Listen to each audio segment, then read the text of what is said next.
Good. Okay, so a little bit of housekeeping first. I still have a ton of test ones, so just make sure you grab that. I don't want them. I bring them to class. I bring them back to my office. I bring them back to class. So make sure you grab your test. Also, if there's ever any notes that you've missed, chapter 4, chapter 3, chapter 2, etc. Old assignments, if you want extra copies to practice, I've got all those here. And of course, today, chapter 5. As some of you notice, she's a big one. So I think just everyone has a chapter 5.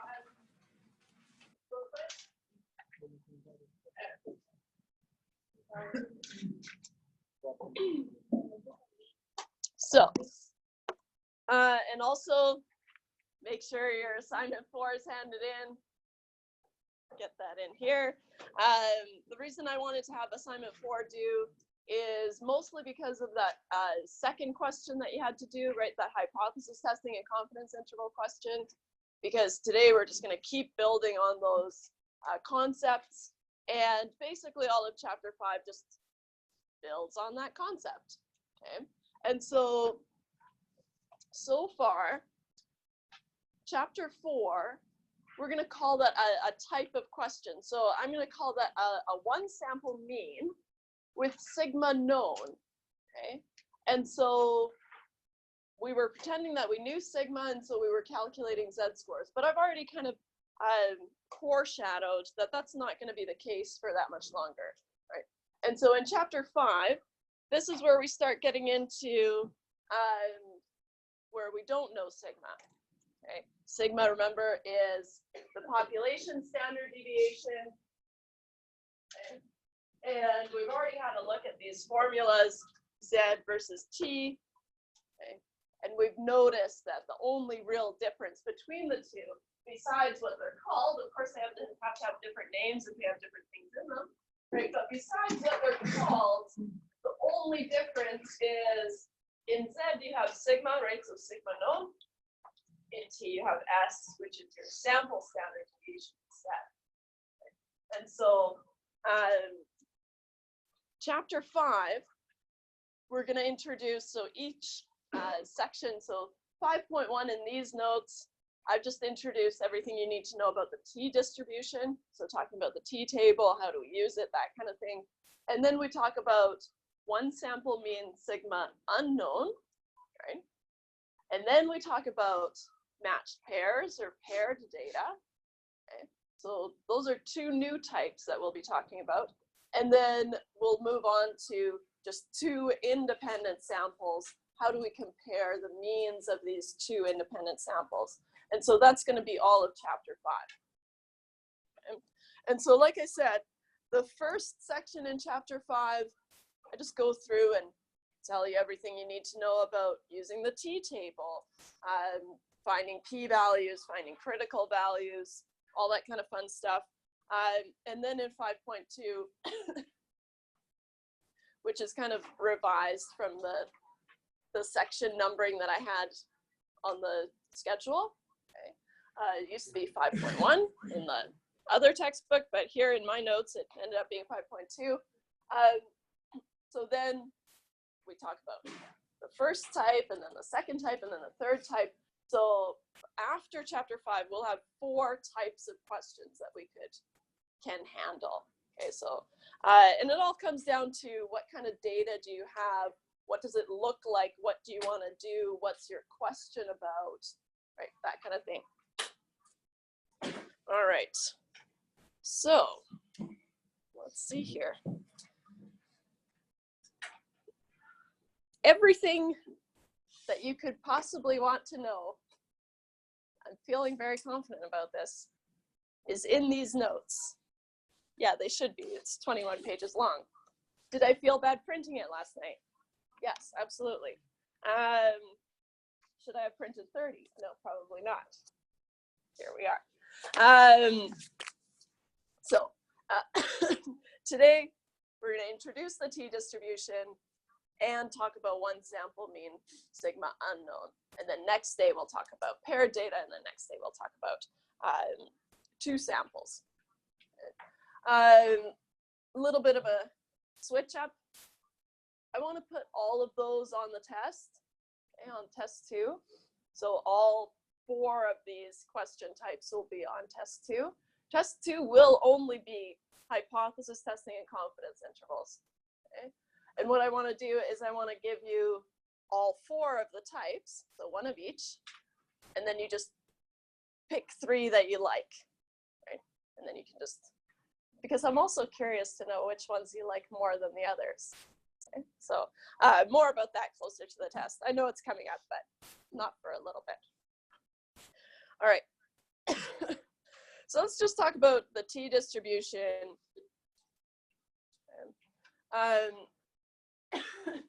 Like I said, we'll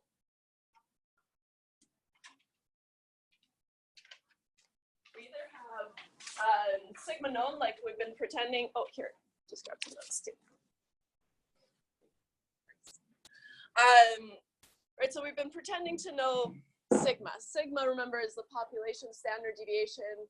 And I've kind of alluded to that. That doesn't really make sense to pretend that we know sigma, because if you think about what would have had to happen for us to know sigma, it means that we would have had to collect the whole population and calculate the standard deviation. And then somehow we would have lost all that information. And now we're trying to figure out what the mean might be for the whole population. And it just doesn't really make sense, right? The reason we start there is because we know for the sample mean, right? If we take a new sample, we get a different sample mean. Even if we collect these good random samples all the time, our sample mean is going to change depending on our sample, right? The problem is that so is our sample standard deviation, right? So as we collect different samples, our sample standard deviation has variation as well, right?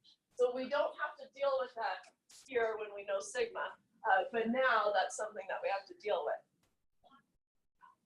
One of the main things that people struggle with is, well, I'm given the standard deviation, so I know sigma, right? Well, you'll always be given a standard deviation. The question is going to be, where did the standard deviation come from, right? Did it come from the population? And am I saying something like, assume the standard deviation for all manatees is this, then you would have sigma known, right? But most of the time, and I actually found a little error on the assignment, but because you guys don't know anything about it yet, luckily for me, this was actually a sigma unknown, but you don't know how to deal with that, so whew, it was good. But right, when we've collected a sample and we've found the mean and the standard deviation of the sample, right, then we have a sample standard deviation. Right? I gotta fix that on assignment 4, but it's a little remnant. So, but if you treat it as sigma, that's good. That's what I meant for you to do. If you didn't, that's fine too. We just hadn't covered it yet. Okay. So the question is going to be, where did the standard deviation come from? Right. So did it come from the population? Right? Are we pretending to know this weird, obscure thing? Or did we collect a sample? Did we calculate the mean and the standard deviation? Then you have sigma unknown, right? Because you just have the sample standard deviation. Okay. So as far as like real life goes, you'll never know sigma, right?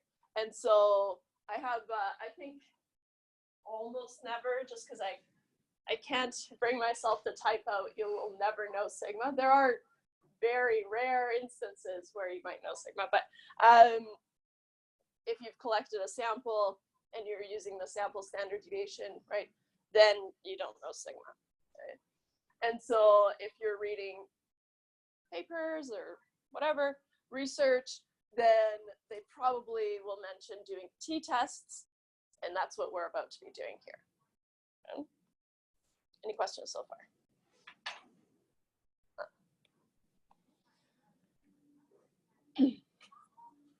We'll start talking about assumptions of the t-distribution. To be quite honest, for the t-distribution, I don't really care about assumptions. Just something I have to have in there and pretend that we covered, and I emphasize it's so important, blah, blah, blah. But really, at the end of the day, you're gonna do a t-test even if the assumptions aren't met. Okay? And so it's important to know what the assumptions are, but if I tell you to do a hypothesis test, you're just gonna go ahead and do a hypothesis test. Okay?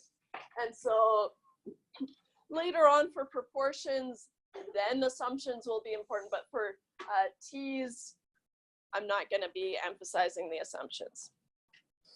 Okay. Just some main pointers. Everyone in your sample has to be independent of each other.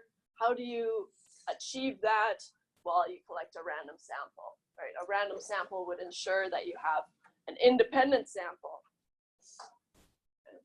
Oh yeah, the population should be much larger than your sample.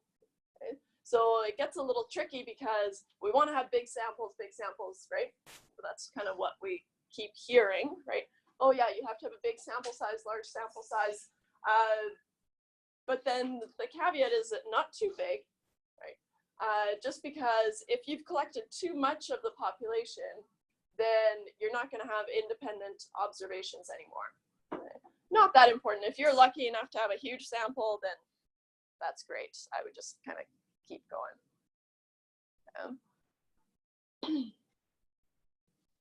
So basically, what all of this is saying, this whole central limit theorem and on, is basically just make sure that your sample size is big enough. And so we talked about the central limit theorem. Says that, okay, regardless of where you're pulling your sample from, right? It can be from a skewed distribution or a non-skewed distribution, right? Regardless of where you're pulling it from, as long as you have a large enough sample size, the mean will follow a normal distribution. Okay? But the key part there is just have a large enough sample, right? So let's just put that kind of here.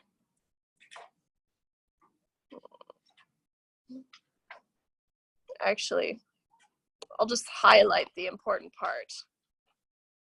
A large sample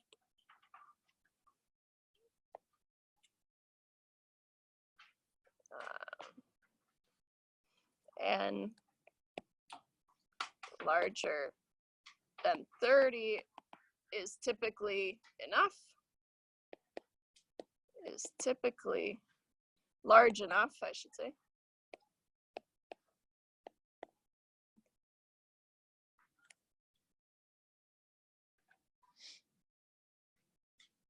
So from the assumptions, that's basically the take-home message. Right? If you don't have a large enough sample, if you don't have a sample size larger than 30, then what you have to do is you have to make a histogram of your distribution to make sure that it's not necessarily normal, but that it's symmetric and unimodal, right? So it only has one hump and basically symmetric, right? So let's add that in there. I'm gonna make my pen a little bit smaller here.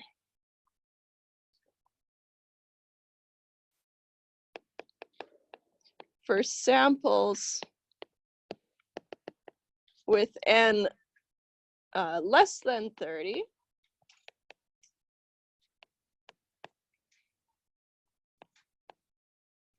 make a histogram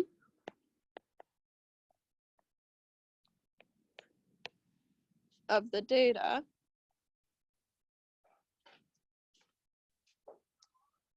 and look for, I'm going to call it a normal distribution, right? Just something unimodal, symmetric. I guess I could say that.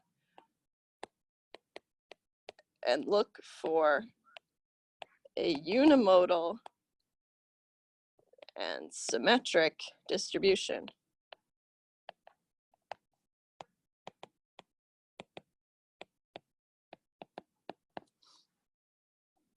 I know you guys have more room than that, but you'll figure out where to write it.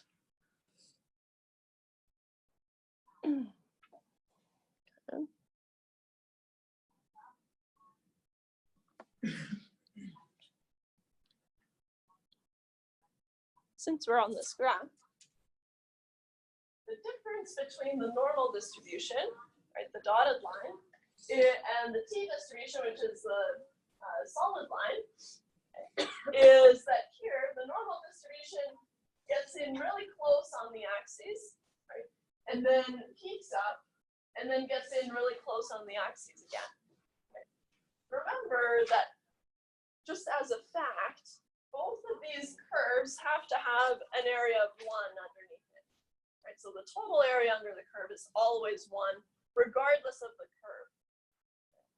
And so here, because they have to have the same area, right, if the t is smushed down here, it's because the tails are fatter. Right? What does it mean if we have kind of fatter tails? Well, the area under the curve, remember, is a probability, right?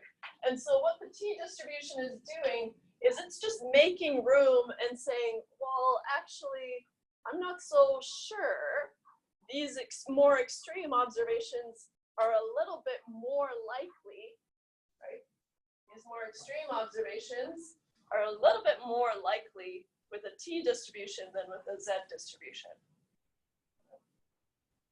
And so the t distribution actually changes. So the area in the tails actually changes with your sample size. So if you have a really small sample size, it does this kind of like lift off and leaves lots of room in the tails, right? Because you have a small sample size, so it really doesn't know what's going to be extreme and what's not going to be extreme.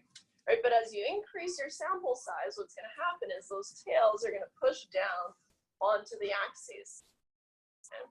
If you think about it this way, right, the reason we have to use a t is because we've collected a sample, we have the sample standard deviation, right, and so as we collect more and more of the population, right, our sample standard deviation is slowly becoming the population standard deviation. So essentially, as you collect a larger and larger sample, your t distribution is approaching a z distribution, right? Until you have the whole population, then you're at z, right? And so if it depends on the sample size, right, then we need some way to communicate, well, here's the sample size to our t distribution. And so what we have is we do that through the degrees of freedom. And the degrees of freedom just tells our t distribution what our sample size is. Okay? And so, but kind of in a sneaky way. If you flip through your tables to your t distribution, and so your t table is table C. We've already used the t table actually, right? We used it to find our critical values for our confidence interval. Okay. Well, I guess I can pull it up here. Where are they? So here's your t distribution.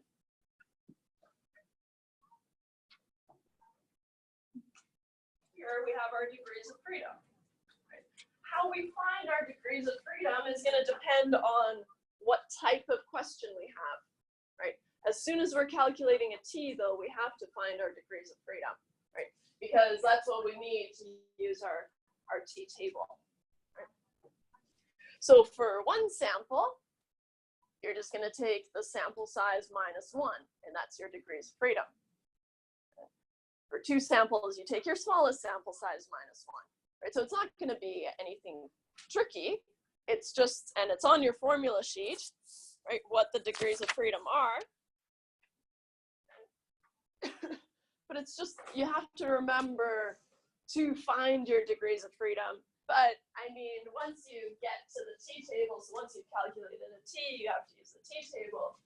And then you'll kind of come across and say, oh, I actually need to know my degrees of freedom. Then you'll calculate them. Okay, so let's talk a little bit about, this one didn't print as, I don't know what it looked like on the printout, but anyways, so like I said, with small degrees of freedom, degrees of freedom of 1, which would mean you have a sample size of 2, right? For one sample, you just take your sample size minus 1 to find your degrees of freedom. So for a sample size of 2, you've got this really thick tail, and it's kind of smushed at the top, right, to make room for those thick tails. What you notice, though, is that even once you get to 10 degrees of freedom, it's really close to a Z distribution anyways, right? So nothing really radical is happening here. It's just, for small sample sizes, it's adjusting for, hey, I don't know what's going on here, based off of this little information.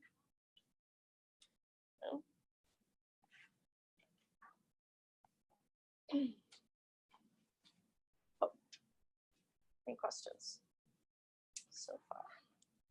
No.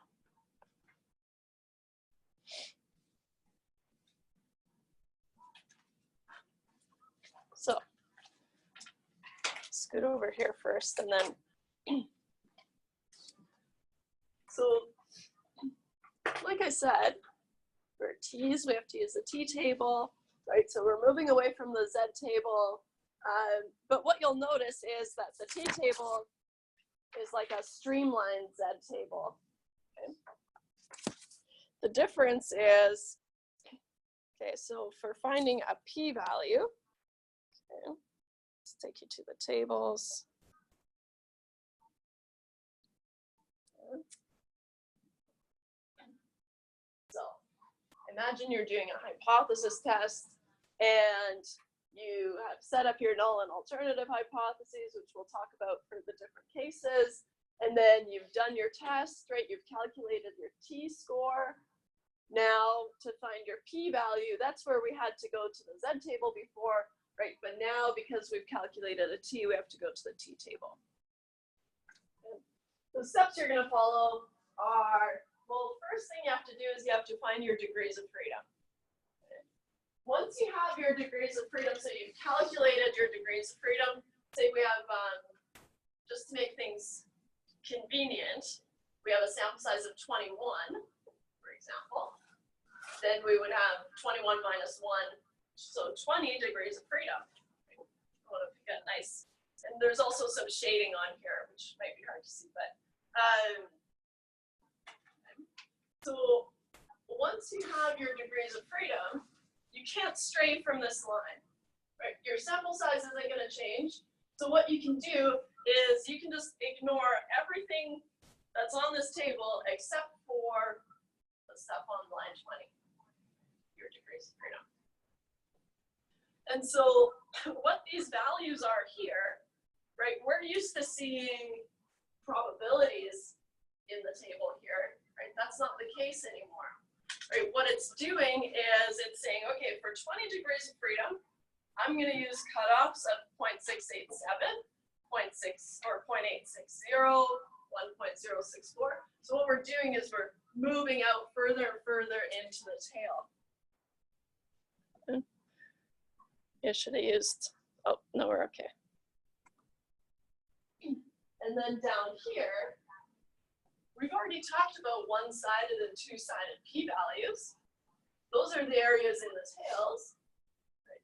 And so, and for our p-values, those are the areas that we're interested in, right? The areas in the tails. So if we have a t of 1.325, right? what this table is saying is that the area in one of the tails from 1.325 is 0.1. So it hasn't just picked these numbers arbitrarily and said, oh, I'm going to figure out what the tail area is here, what the tail area is here. It's worked backwards and said, well, what value has an area in the tail of 0.25? What value has an area in the tail of 0.2? And so on and so forth until what value has an area in the tail of 0.0005. That's small enough, we'll cap it there. Okay. What you found on this assignment, though, assignment 4, was that, yeah, a Z of 6 is large, right? But we have to remember that these tails keep going from negative infinity to positive infinity, right? So even though a value of 6 is large, right, it's not impossible, it's just unlikely, right?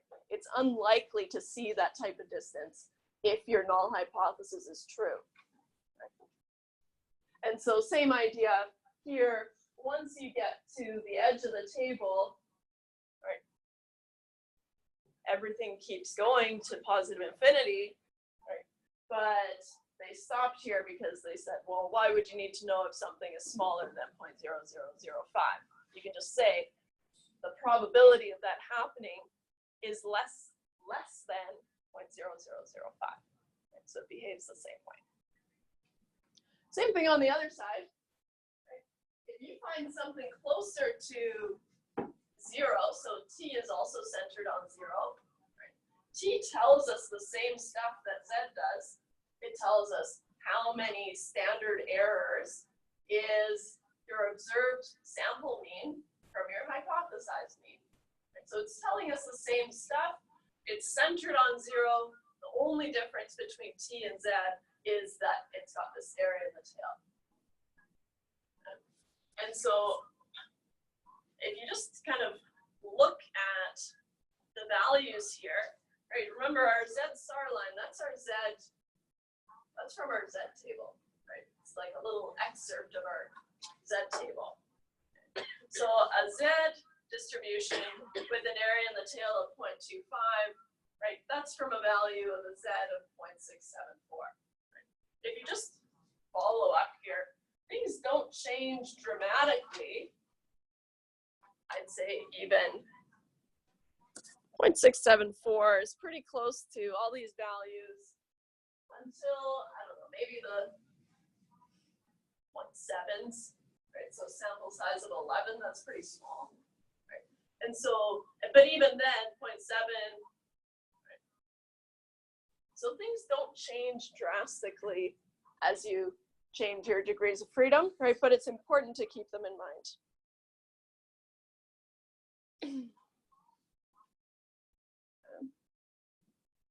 One fun thing, imagine you have a sample size of 2, right? Then you would have to calculate, even for a 95% confidence level, your t to be significant would have to be larger than 12.71. Right? So for these small sample sizes, you would have to see a huge, huge difference in order for it to be significant. Okay? It'll be better once we actually do an example. But any questions? Yeah. So finding the p-value, what you're going to do, right, is you're going to calculate your t in step 2. And then what you're going to do is you're going to try to figure out, well, you have to find your degrees of freedom, and then you can ignore everything else. And then you try to place your calculated t, try to figure out between what 2 values here is it going to fall between. For simplicity, let's say we calculated a t of 2, just straight 2. We have 20 degrees of freedom in our made up example, right? And so we try to figure out, okay, these 2 values, 1.725 and 2.086, wrap around our calculated value of 2. So all we can say is that 2 is somewhere in between here and here. Fair enough? Okay. Scroll down. There. Where was so what you're going to do is you're going to keep your fingers on there and just jot down the range of your t's, and I'll show you how. Okay. Here. And then if you want a one-sided p-value, you just scroll down here, and your one-sided p-value is between 0.025 and 0.05. We have to read them from right to left because, right, as we're moving out further and further, we're squishing further and further out into the tail, right? And so if you just look at these values, this value is smaller than this one. Right? And whenever we're reading a range, we have to read from smallest to largest. Right? And so here, using the t-table, we're going to find a range for our p-values. Right? The p-value is somewhere between here and here. We can't say exactly what it is without software, but that's going to be good enough. Right? If we know that the p-value is somewhere between 0.025 and 0.05, is that less than 0.05? It is, right? Because 0.05 is on the upper end, right? So if it's somewhere between 0.025 and 0.05, well then it has to be less than 0.05. So even though this is one of those kind of sticky situations where 0.05, the alpha level, remember, is on the edge, we can still say, well, no, because it's somewhere in between here, it's going to be less than 0.05. So you have enough evidence to reject H naught in favor of HA. So we'll use the t-table a lot. And I think once you get comfortable using the t-table, you'll like it a lot better because, well, for one, it's just one page. It tells you, it feeds you the one-sided or the two-sided p-values, right? So it's just a little bit more streamlined.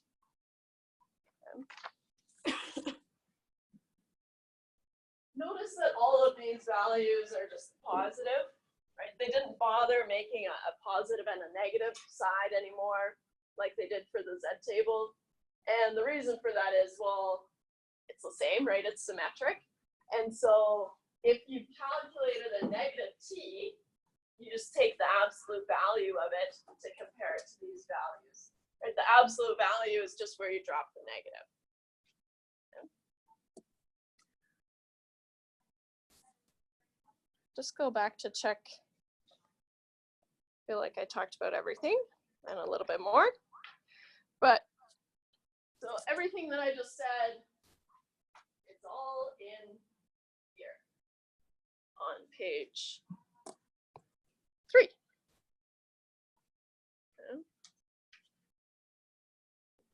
Any questions?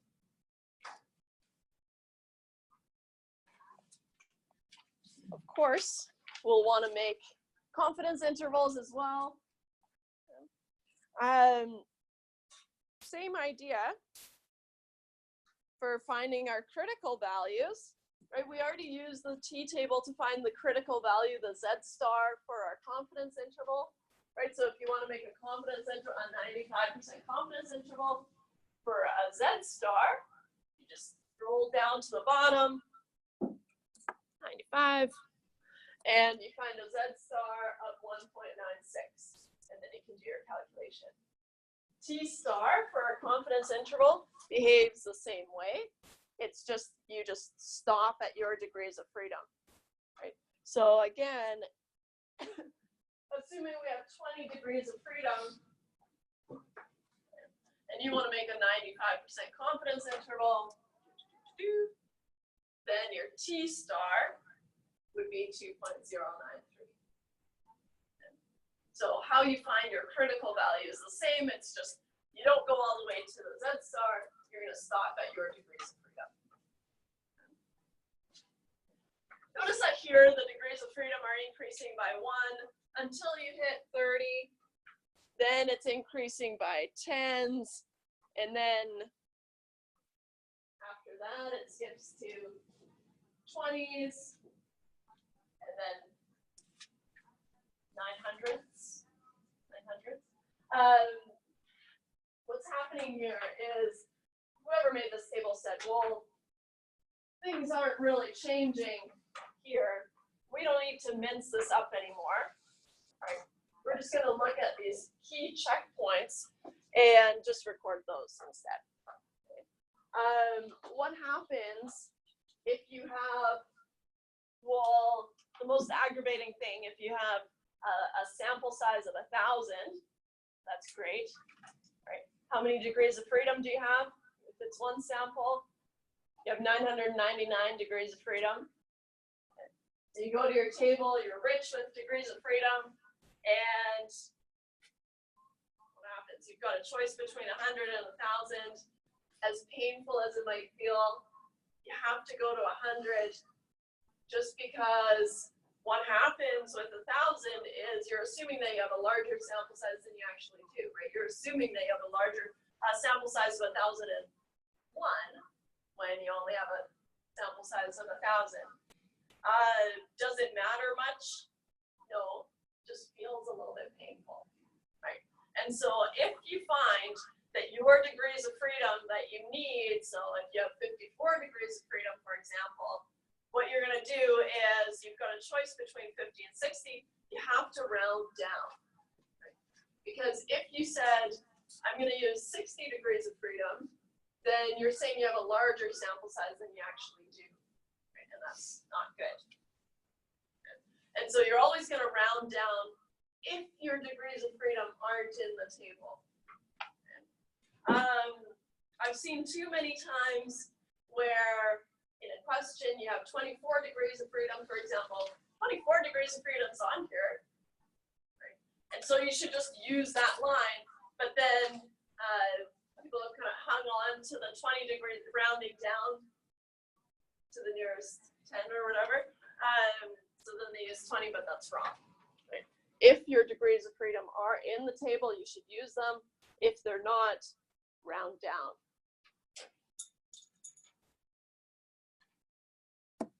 Any questions?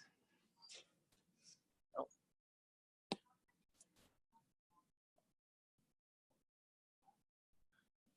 Okay.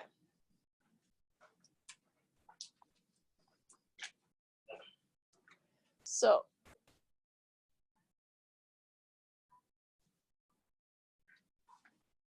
and this will all kind of fall into place as we use the t-table more and use the t-distribution.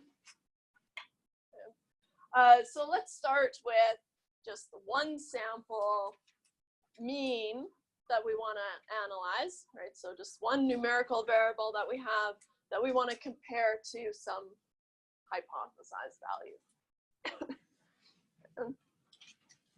So a one sample mean, when sigma is unknown, right, how do we identify it? Well, we've already seen one sample mean with sigma known, right? And now we're going to have one sample mean with sigma unknown. They're going to look the same, right? The only difference is where did the standard deviation come from? Did it come from the population, right? That's chapter 4. Or is it just from the sample? That's going to be from chapter 5. Everything else basically stays the same-ish, just that we're calculating a t, so we have to use the t-table, but everything else around it is all staying the same. Okay? We have one sample mean that we want to compare to some hypothesized value, right? And so everything like that is staying the same.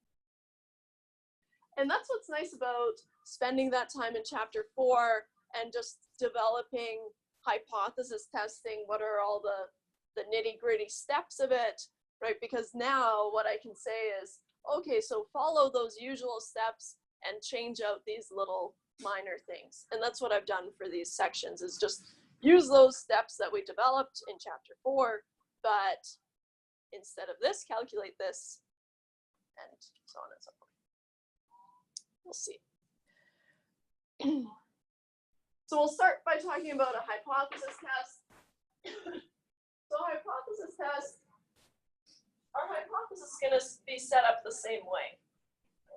So you're going to have some value that you want to compare your sample mean to. Let's get out back here. So this is the value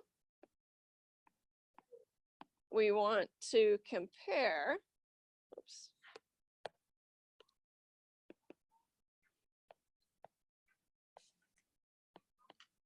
our sample mean to.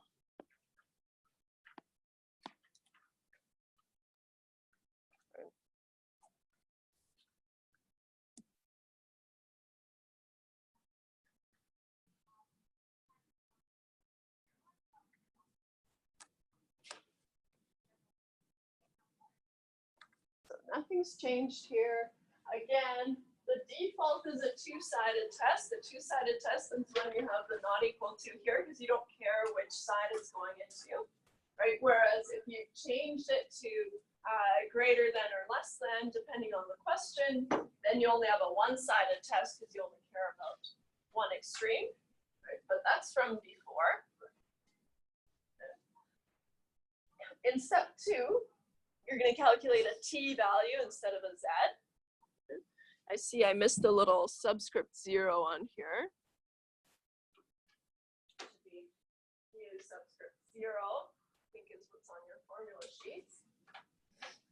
But it could have just been mu, right? Because if you think about it, we do all our testing assuming the null hypothesis is true.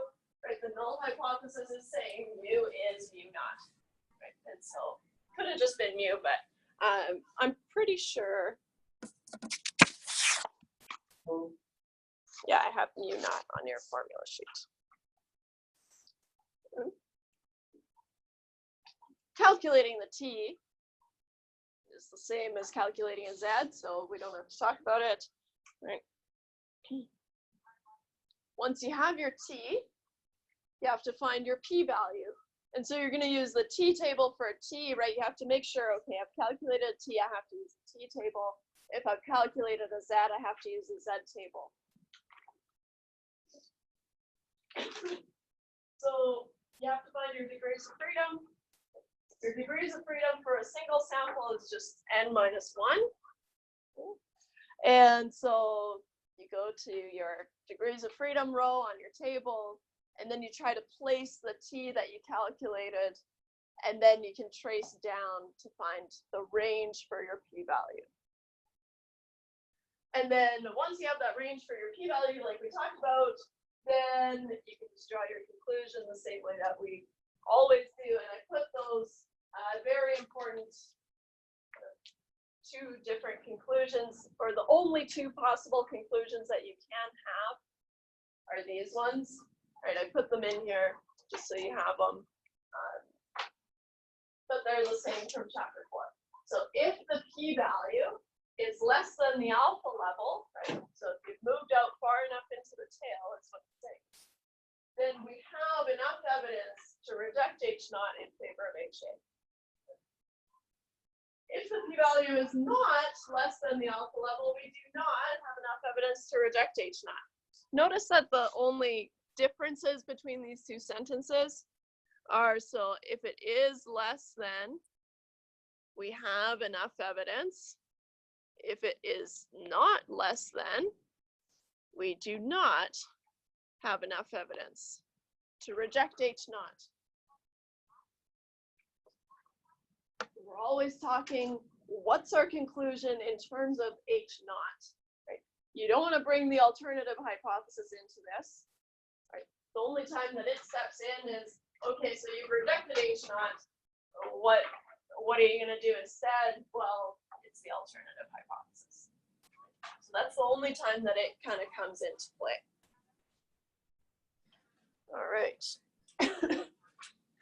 Any questions?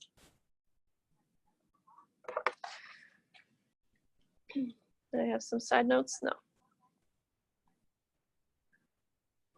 How about an example then? So what I've done is, because sometimes in the notes, of course, I'm making little side notes to you as we solve an example. So what I've done is that everything that you need for a complete solution, so on an assignment, on a test, everything that you need to tell me for full marks is in a box like this, right? Everything else is just kind of me guiding your thoughts I guess, and just kind of highlighting things to keep in mind. And so I've just drilled down to the nitty-gritty, what you need to cover for marks. Okay? And I've done that for all the examples that I've typed out. Okay, so some of you know more about this than I definitely do. I just stole it from a textbook. But the level of dissolved oxygen in a stream or river is an important indicator of the water's ability to support aquatic life. We can all agree that's important. A researcher measures the dissolved oxygen level at 15 randomly chosen locations along a stream. Fair enough, right? So we've got these 15 randomly chosen locations in the stream where we measured the dissolved oxygen level and we collected this data. Right?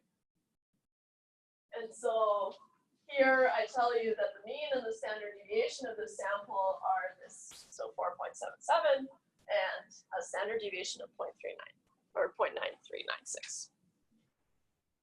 Okay. There's no question in here yet, right? But so here's all the information. A dissolved oxygen level below 5 milligrams per liter. There's no units in here, so here's sure it's important, but anyways, for the question. So a dissolved oxygen level below 5 puts aquatic life at risk. Not good. So is there evidence that the aquatic life is at risk at the alpha equals 0.05 level? Okay. So this is what we're going to test. So what we have to do is whenever we see something like, is there evidence that blah, blah, blah, right? You have to do a full hypothesis test. Right? And so even though I'm not telling you to do a formal hypothesis test of this question, right? Whenever I see some, or whenever you see something like, is there evidence that this is true? You have to do a hypothesis test. Also, if the question is worth a lot of points, yeah, you should probably do a hypothesis test. Okay. So, first thing we do is we set up our null and alternative hypotheses. Keeping in mind things like we have to talk about mu. Mu here is the dissolved oxygen, so the mean dissolved oxygen level in the entire stream, right? So the average dissolved oxygen level in the entire stream, that's mu, right? Our sample mean is only from those 15 randomly chosen locations. Right? So we're always wanting to talk about the whole population. So mu is equal to 5, right? If it's equal to 5, then everything's fine, right? Things are bad if mu is less than 5, right? So in this case, we want to know, okay, well, if mu is less than 5, that's not good for the aquatic life, right? All the fish. So, and all the others, but, right? And so our alternative is kind of what we don't want to happen in this case, right? Sometimes the alternative hypothesis is what we want to show, right? But we have to show that, okay, well, we assume that the mean is 5 until we have proof otherwise. Okay. So because we only care about the dissolved oxygen level being less than 5, right? We don't care if it's actually turning out to be greater than 5. Okay. This is a one-sided test. Okay. And so I have that on here, but I'll just.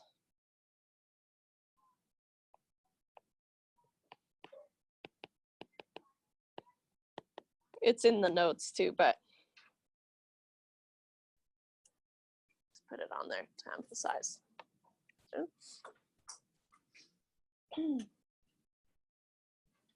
Could we even show that it's greater than 5? No, right? Because we have a sample mean of 4.771. We can't use a value of 4.7 to prove that it's greater than 5. Right? We can only use 4.7 to show that it might be less than 5. Right? Yes? mu not is equal. That's right. Yeah. So if you have a two-sided test, then what you have here would be mu is not equal to 5. So then if it's just not equal to 5, so if it's less than or greater than, doesn't matter, then you have a two-sided test.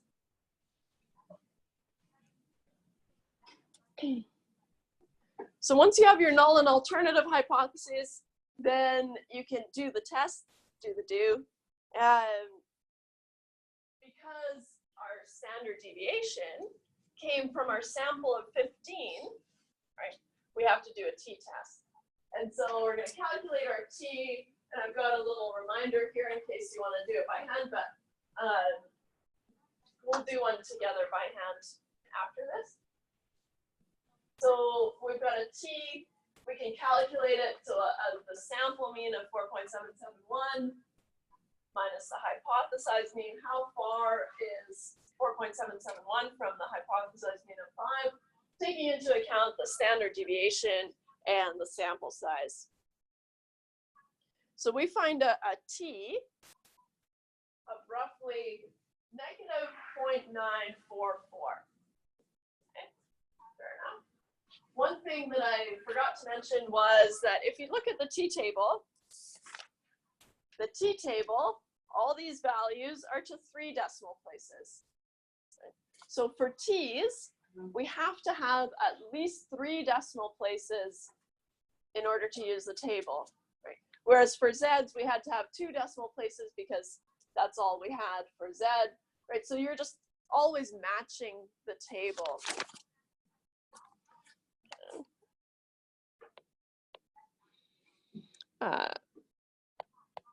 Must have at least 3 decimal places for t. And I'll just put a note here to match the table.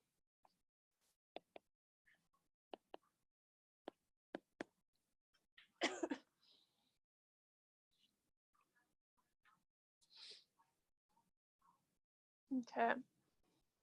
So now we have this calculated t, negative 0.944. Thinking back to what that would mean as a z-score, while 0.944 standard error is below the hypothesized mean, isn't that far, right? And so already, because this isn't very big, I'm starting to suspect that we don't have enough evidence to reject H0. We have to do the full test to confirm, right? But you can always get a good idea of what's going on by just calculating a t. And so we've got a negative t, right? But we're going to drop the negative to use it in the t table. And so what we write is you're going to tell me what you're using as your degrees of freedom. And so using the t table with 14 degrees of freedom, and I've shown how to find it here. So 15 minus 1 is 14, that's all fine. And then here is how I want you to write out this step. And it is more condensed than for z-scores, right? We had to use the z-table. It was really wordy. But here, the only real way that you can write this out is like this. So you've got your calculated t in the middle, and how you denote the absolute value is just 2 vertical lines around something. Right? I'm not sure if you guys are familiar with absolute values, but if you are, you just drop the negative. Okay. So here, I'll just say this is the absolute value. Oops.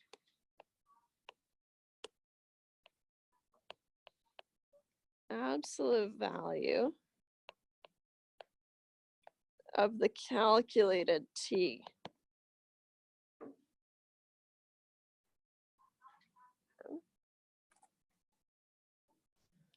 So what I've done is I've gone to the t table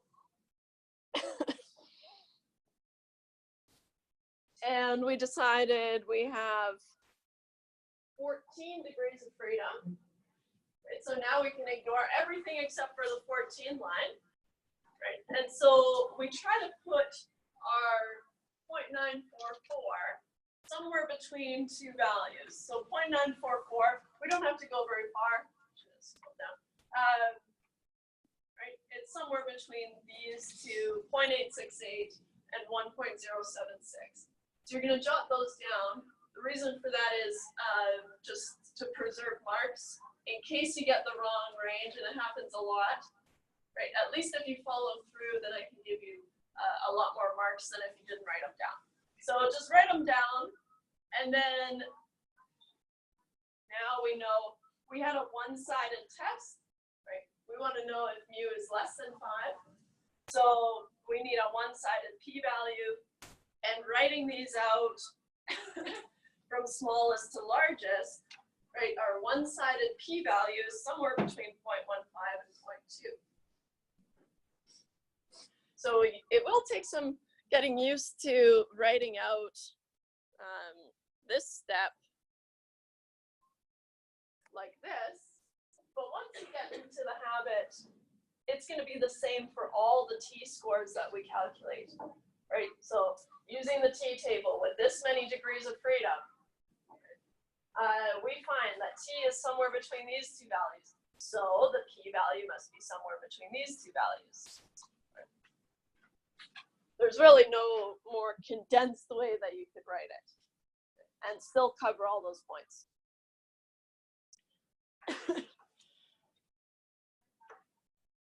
So now we know our one-sided p-value is somewhere between 0.15 and 0.2. We were supposed to use an alpha level of 0.05, right? So we can only reject the null hypothesis if our p-value is less than 0.05. So here's our conclusion. Notice all this mandatory stuff in here. Right? We've talked about this. So a conclusion has 3 parts, right? You have to compare your p-value to your alpha level, right? That's your first part. You have to talk about how does that comparison, what does that mean in terms of your null hypothesis? And then what does that mean in terms of the question? So in our case, since our one-sided p-value is between 0.15 and 0.2, it's greater than our alpha level of 0.05, right? They're both above 0.05, which means we do not have enough evidence to reject H naught. Therefore, we don't have enough evidence to conclude that the mean dissolved oxygen level in the stream is less than 5 milligrams per liter. Fish rejoice. Fish and other aquatic life. So let me just see what I can do here.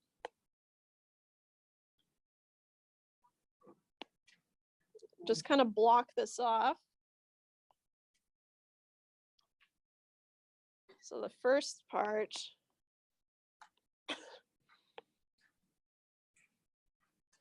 is where you're comparing your p-value to your alpha level. And then what does that mean in terms of the null hypothesis?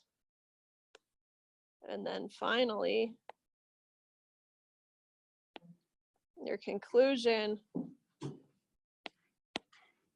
in terms of the question. Now, I have to zoom out to see where I can write this here. Usually I have lots of room in the margin, but not on this page. So 1, I'll just write it over here. You have to compare the p-value to the alpha level.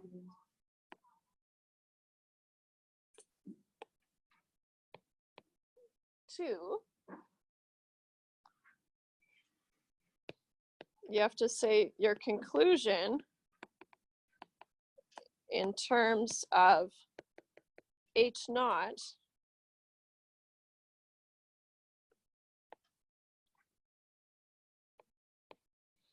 and then your conclusion in terms of the question.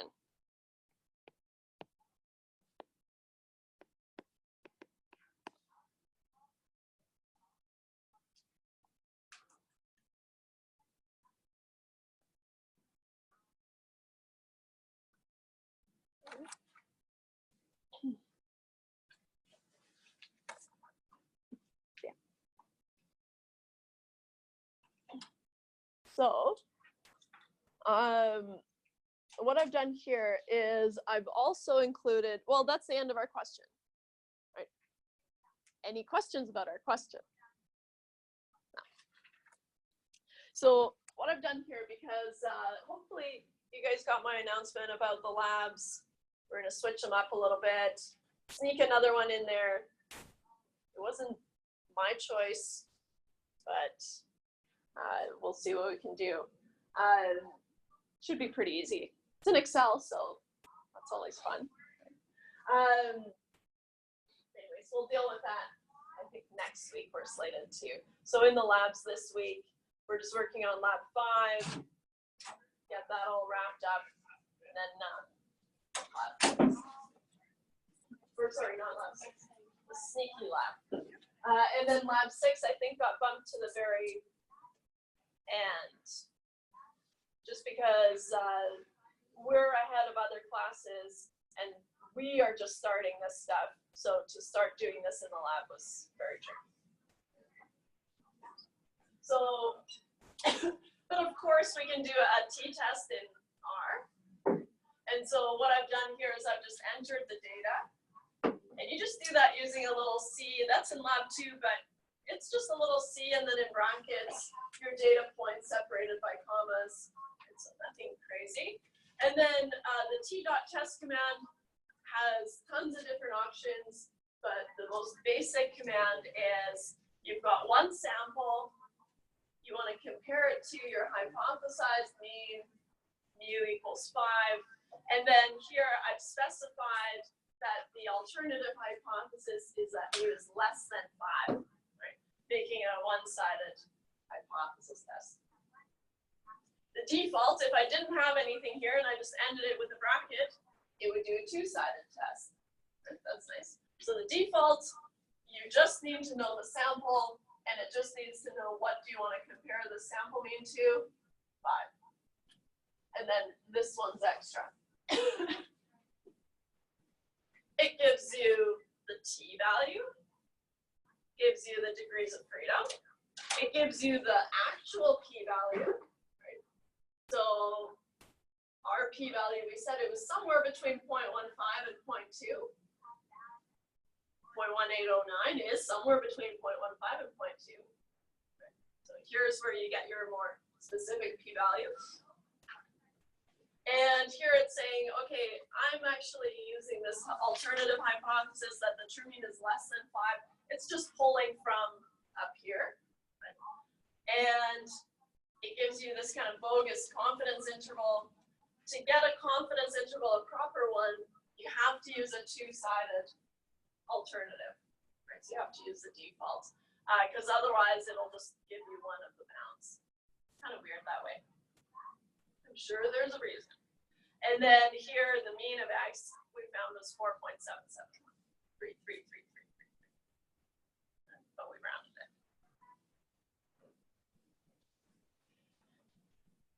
If you wanted to,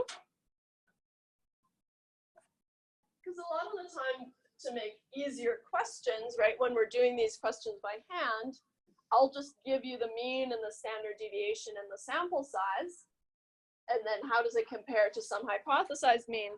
And so you might have something like this, where you just have the mean, the standard deviation, the hypothesized mean, and the sample size. So what you can do is you can calculate your t by hand. The mean minus the hypothesized mean over the standard deviation over the square root of n. That's just putting into code the t calculation that we've been doing, right? And then store it in some t value. I called it t dissolved oxygen level just because t is reserved, so you don't want to use just straight t, you want to tack something onto it. And then if you want the p-value and you don't want to use the t-table, then you can use the pt command, which takes, well, what's your t, what's your degrees of freedom, and it'll give you your p-value. Right? So if you're working through problems and you want to check your work, then that's definitely something that you can do. Okay? It gives you just the one-sided p-value, right? The pt command gives you the one-sided p-value. If you need the two-sided p-value, you can just multiply by 2 times that command. But that little tidbit is really just for you to check your work later on. It's not something that we'll do.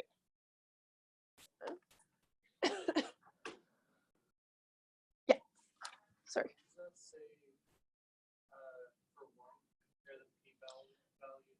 To the alpha level. Here, I'll zoom in. And I'll clean it up even. Woo. It's like a little, hey, how appropriate, a fish. A Greek fish. So, that good? So, one question under our belts. We'll start this one, and then if we don't quite get through it, we'll finish it next day, but I think we can crank it out.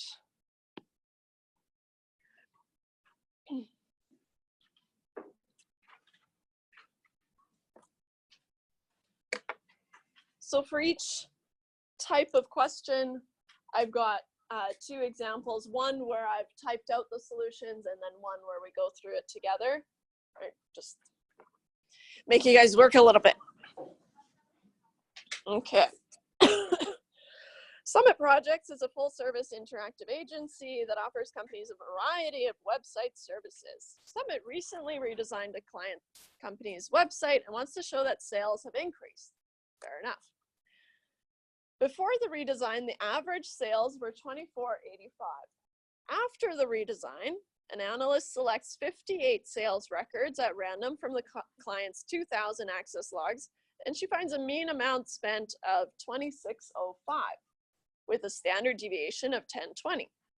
Is there evidence the mean sales have increased since the redesign? So here, it's important to separate our sample information from just other information, right? And so let's see here.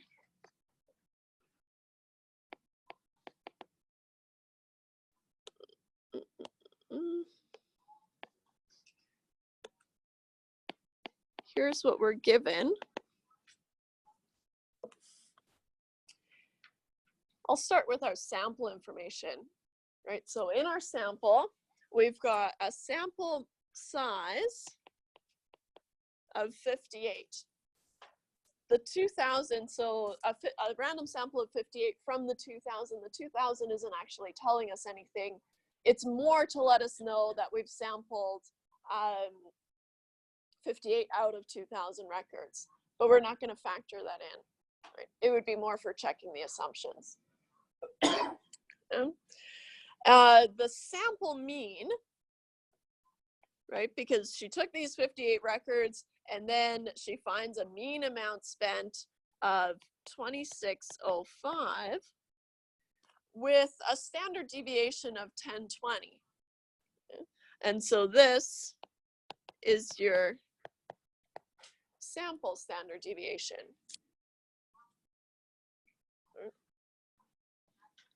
So it's good to get in the habit of, with a standard deviation of 1020 from the sample, right? Because that's going to tell us whether we have to calculate a Z or a T. Imagine in a test situation where you have to read these questions and figure out what type of problem each of them are, right? That's a whole other level of tricky, I guess. We want to compare this after the redesign, right? 2605. Is that more than before, which was 2485? So this is your hypothesized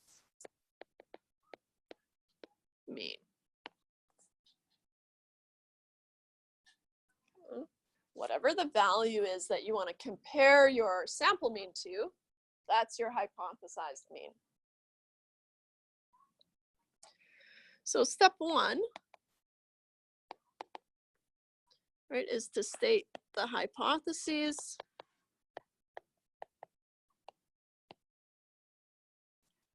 You don't have to list the steps. Right? I just do it to show you that they're all the same. But your null hypothesis and your alternative hypothesis, you can start by jotting those down.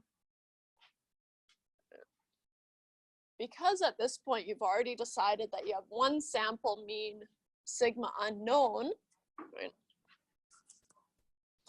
Maybe I'll put that here on the side by the given information. A type of question, type of question is, of course, one sample mean sigma unknown.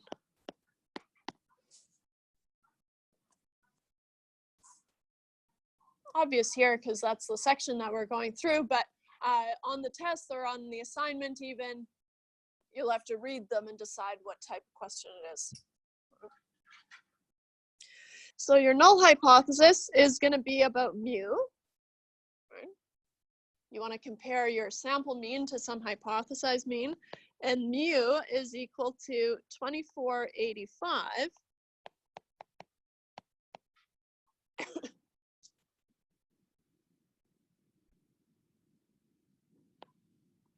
And what was he hoping to show? He was hoping to show that the sales have increased, right? So now he's actually hoping that mu is maybe larger than 2485. Clean up this larger.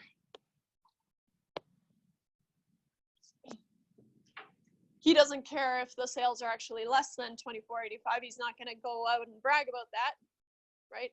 And so we have a one-sided test. We only care about one extreme.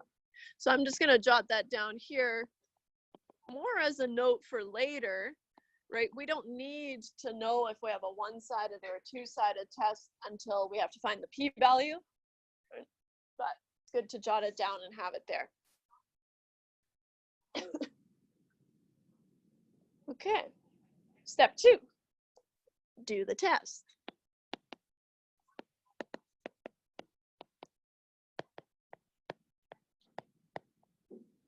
This says test.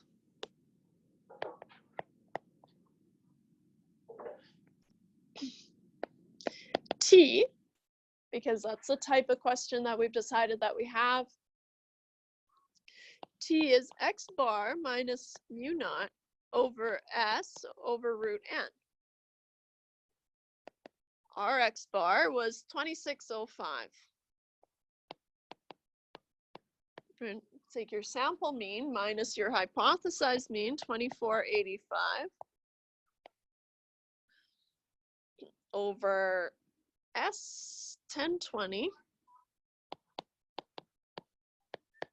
over the square root of 58. Yeah.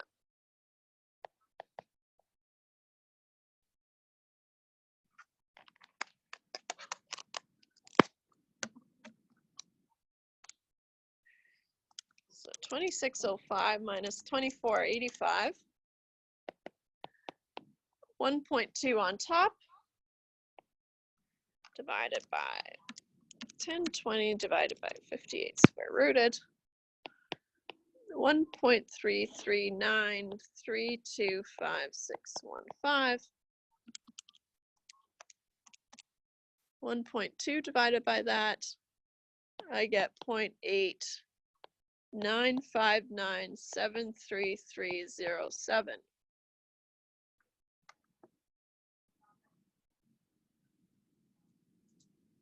Just at a glance here, now that you have your t-score, how are things looking for this poor consultant?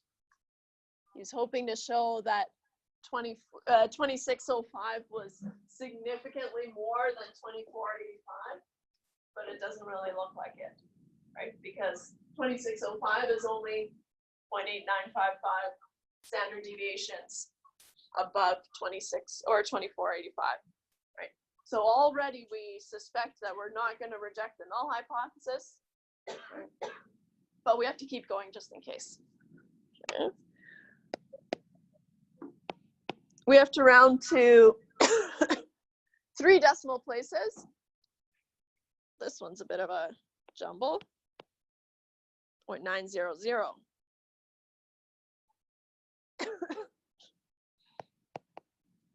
To 3 decimal places. Oh, asleep at the wheel here. Thanks, guys. 0.896. Oh, still sleeping.